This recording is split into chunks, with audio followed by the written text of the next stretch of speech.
In this video, I'll guide you through how to add a blank page in Adobe Acrobat.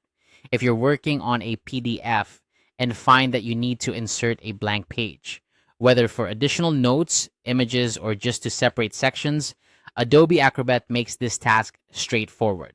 Let's dive into the steps and get you comfortable with this feature.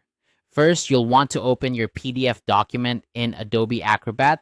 Once you have it open, take a look at the left side of your screen where you'll find the All Tools pane.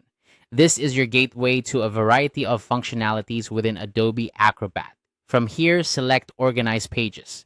This tool will allow you to manage your document's layout with ease, and it's where you'll perform the page insertion.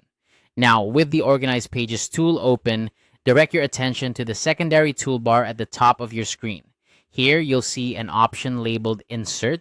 Click on it, and from the drop-down menu, select Blank Page. This option does exactly what it sounds like. It inserts a new empty page into your document.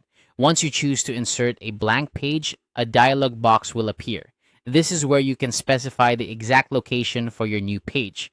You have the option to place it before or after a specific page number. This feature gives you the flexibility to organize your document exactly as needed. Simply enter the page number that corresponds to your desired location, and Acrobat will handle the rest.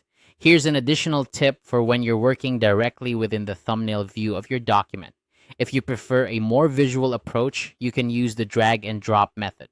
Hover your cursor between two existing page thumbnails. When you do this, a plus icon will appear. Clicking this icon will instantly insert a blank page at that spot. This can be particularly handy if you're quickly scanning through your document and spot a place where a blank page would be useful. And that's it. With just a few clicks, you've successfully added a blank page to your PDF document in Adobe Acrobat. This process is not only quick, but also provides you with a high level of control over your document layout. Whether you're preparing a report, creating a presentation, or organizing a personal document, knowing how to manipulate pages in your PDF can be incredibly valuable. Remember, Adobe Acrobat is a powerful tool with many features beyond just adding pages. Exploring the Organize Pages tool further can reveal more possibilities for managing your PDFs effectively. I hope this guide has made the process clear and simple for you. Thanks for watching, and feel free to check out more of our tutorials for additional tips and tricks on making the most out of Adobe Acrobat.